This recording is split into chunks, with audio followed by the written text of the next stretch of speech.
Well, this is the real issue with the Democratic Party. They've essentially made us all morons. Yeah. With this Joe Biden thing, they really have. Can They you made us all imagine? morons. Who do we need? I mean, I can't vote for that guy. I can't vote for him. I can't vote for him. I can't vote for Trump. I'd rather vote for Trump than him. I don't think he could handle anything. I mean, you're relying entirely on his cabinet. Like, if you want to talk about an individual leader that can communicate, he can't do that. And we don't even know what he's going to be like after a year in office. The pressure of being the president of the United States is something that no one has ever prepared for. All right, so that was Joe Rogan basically admitting, yeah, I'm going to vote for Trump. I can't vote for Joe Biden. So this was during a conversation with Eric Weinstein, right? He's basically managing director of Theo Capital, right? So look, they had this conversation, and Rogan's getting attacked a lot for this. Understandably so, right? Now, Bernie Sanders is also being attacked for this because Rogan had basically endorsed Bernie Sanders, said, I'm going to vote for Bernie Sanders if he's the Democratic nominee against Donald Trump. So now a lot of resistance people are like, aha, see, look at that. Bernie bros rather have Trump. Well, but here's the thing, right? And a lot of establishment liberals miss this. Joe Rogan is not a member of the Democratic Party. He's not a member of any party, right? He's what we call the apolitical center. These are people that are not partisans. They trend towards people, not parties, right? And so, unfortunately, that seems to be a large chunk of the American electorate. I mean, you can even look back to Super Tuesday, right? Where a lot of people were paying attention. At the very, very last minute, there was a gigantic flood of media attention towards Joe Biden when Amy Klobuchar, Pete Buttigieg, and all them dropped out and endorsed him. And they're like, I don't know. I guess Joe Biden, I know who he is. I don't know who this other guy is. Okay, well, that's a good example of apolitical center, even though these are more Democratic voters, right? But Joe Rogan kind of represents what we're going to see a lot in the general election. And so, look, if you want to disagree with him on voting for Trump, that's perfectly fair, right? You want to call him privileged? Perfectly fair. I think he does have an amount of privilege, right? And you can certainly say that he's wrong. The thing about that is, Joe Rogan don't care. He does not give a crap. And so the important thing is you can't, a general election is a lot more different than a primary, right? So in the primary, the Democratic primary, we see right now a lot of vote shaming. Oh, how dare you vote for Bernie Sanders when you got to vote for Joe Biden? And then are you going to vote for Biden if he becomes the nominee? Are you going to vote for him? Well, people like Joe Rogan will look at that and say, yeah, I guess I'll vote for Trump. I mean, I don't really care. I'm not part of your party. I'm just a general election voter who sometimes votes, sometimes doesn't really care. But if I see somebody that I like, that I think can do a good job, then yeah, I'll turn out and vote for him. Okay. And again, that makes sense. See, you can't vote shame those people into not voting for Trump. In fact, that's going to drive them into the arms of Donald Trump even more. So understand this, right? And the point that I'm coming around to is that people like Rogan, like him or not, and the people who follow him and that are apolitical like him, they could have actually been part of a coalition of general election voters that would have voted for Bernie Sanders. Instead, now they're basically driven into the arms of Donald Trump or like Mr. Weinstein there, not voting for anyone at all. I mean, again, that's the two options. They either default to not voting. Maybe some of them will vote for Joe, but they'll either not vote, most likely, or vote for Donald Trump. And that's the reality. Donald Trump right now is the status quo. And so what was special about Bernie Sanders is that he did have the ability to reach people who are apolitical in the general election, not so much in a primary. And so I always get amused when, I get attacked by centrists online, for example. I get attacked by centrists in my Twitter account. They're like, well, Bernie Sanders couldn't beat Joe Biden in a primary. That means he couldn't win a general. No, that's completely wrong. That's two different voter bases, right? You have a Democratic primary that is generally filled with more hardcore party voters, people who are more engaged and plugged in. Okay, great.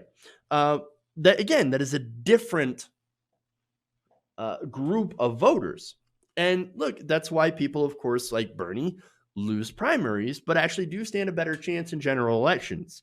Two different electorates, two different groups of people. And so, and with two different priorities and two different, obviously, bases of knowledge, right? And so the people didn't reject Bernie. I hear that all the time. Oh, people rejected Bernie. No, the Democratic Party rejected Bernie, not the people. That's a big distinction. And now, very likely with Joe Biden, as we're seeing, this could have a reverse issue where Democrats choose Joe Biden, right, as they have, whereas the general election, the people reject him for whatever reason, right? Like a lot of people in the Rust Belt rejected Hillary Clinton. We saw that play out back in 2016. And so it would be nice if the Democrats had a good candidate and a good election strategy, but they don't. Joe Biden's message is literally, let's go back to Obama. Oh, fantastic. Great. Now, look, comparatively, Obama was vastly better than Donald Trump, obviously, but we still have the major issues that are plaguing people today. Stagnant wages, unaffordable housing, personal debt, student loan debt, medical debt, etc. No, look, Donald Trump hasn't done a goddamn thing about that, right? But again, people in the apolitical center, they're only paying attention really to their own lives. And so if they're comfortable now, well, then why would they change, right? Even if they think, well, look, somebody like Bernie Sanders could do a lot better for people. I'm still comfortable now, and voting for Joe Biden is not going to really have that much change. So why bother? What's the point, right? And so all of those different factors, by the way, created somebody like Donald Trump. If we don't actually solve those issues, and we're going to end up with just another Trump and probably a more competent one. And so that's a problem, right? But none of that, again, matters to people like Joe Rogan, who are not political. Now, look, I disagree with him on voting for Joe Biden. Voting for Trump. I couldn't vote for Donald Trump. I think it's a terrible idea. That said, I'm really having a very difficult time imagining myself voting for Joe Biden, and I'm being honest with you about that. I have almost no reason to vote for Joe Biden, other than, of course, get Donald Trump out of office. But there's no guarantee that that's going to happen anyway. So a lot of people, I think, are feeling like, well, if I go and vote for Biden, it's going to be a wasted vote anyway. And then, of course, there's the issues with the alleged sexual assault, with Joe Biden having a history, Lucy Flores, and of course the newest sexual assault allegation against him by Tara Reid. And so that presents another big issue, right? And that also presents a big issue when you vote down ticket as well, because if you're not showing up to the polls, you're not exactly voting for Democrats down ticket either. And so that's an issue, right? But to Rogan and his listeners, all Joe is again, more status quo. And they already had the status quo with Trump, so apparently it's not all that bad, right? Or different than life under Obama. But of course, here's where it goes to the privilege, right? And maybe Rogan realizes this, maybe he doesn't. I don't know. I haven't had a chance to talk to him. Maybe he does. But Muslims, kids in cages, immigrants, poor people, their life isn't so great under Donald Trump either. But again, it's not really Joe's experience. And that privilege, of course, definitely informs his point of view. And I say that, I don't mean that as an attack. I'm saying it's a statement of fact, right? That if you have some privilege, you have that point of view. And you have to get other people around you to point that out and be like, hey, you realize like there are other people other than you, right? But that's the thing. People who are apolitical obviously are not as informed as we are. So again, you look at Donald Trump and think, well, he's fine, I guess, whatever. Whereas Biden, it's very obvious that Biden is having a very difficult time. I mean, you look at all the flubs, you look at the gaps, you look at the times where Biden can't seem to get it together in the interviews, and you think, is this guy going to be able to lead the country? Again, Trump's a disaster. He doesn't know what he's talking about half the time, and the other half, he's just gibberish, right? But you look at Biden, and he really seems to be struggling. I don't know if he has dementia. Maybe he does. Maybe he doesn't. But Rogan has a point. Trump is going to eat him alive in the debate stage.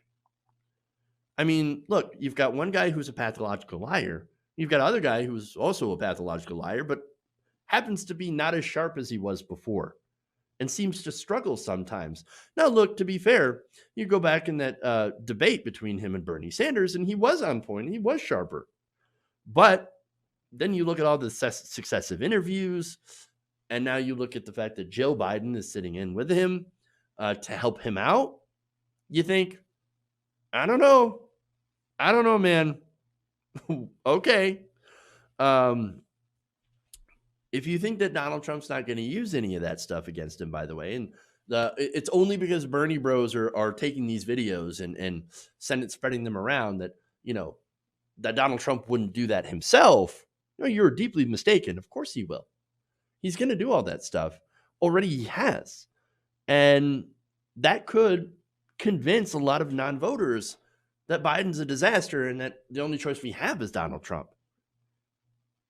I mean, Donald Trump's not much of a leader either. Never has been. And I wouldn't vote for him for a million years. But these non-political people who will either stay home or vote for Trump, well, those are the people we need to reach. And unfortunately, with Joe Biden, you can't reach those people. Bernie Sanders right now was the only candidate who was able to reach outside of the Democratic Party because he never really was part of the Democratic Party and reach people who, would have went for Trump. You don't see anybody else or didn't see anybody else, I guess, other than Tulsi Gabbard that could have reached outside of the Democratic Party to get apolitical people. But unfortunately, it doesn't look like it's going to happen. Doesn't look like Bernie Sanders is going to happen. And I don't say that definitively, of course, because anything can happen.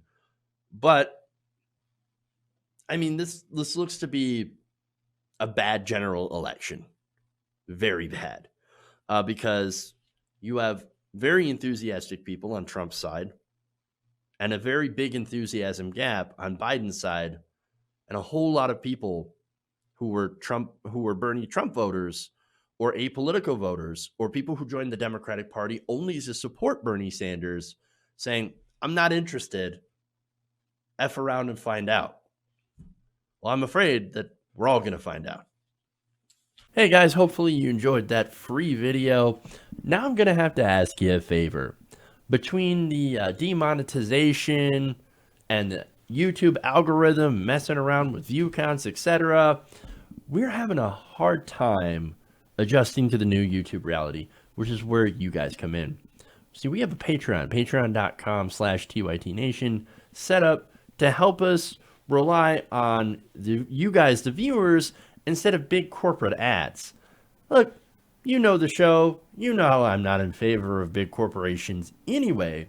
So help us transition away from relying on the ad model to pay the bills and sign up to be a patron, patreon.com/TYTNation. That goes a long way to help us keep the lights on. And you guys will know that you're supporting independent, progressive media.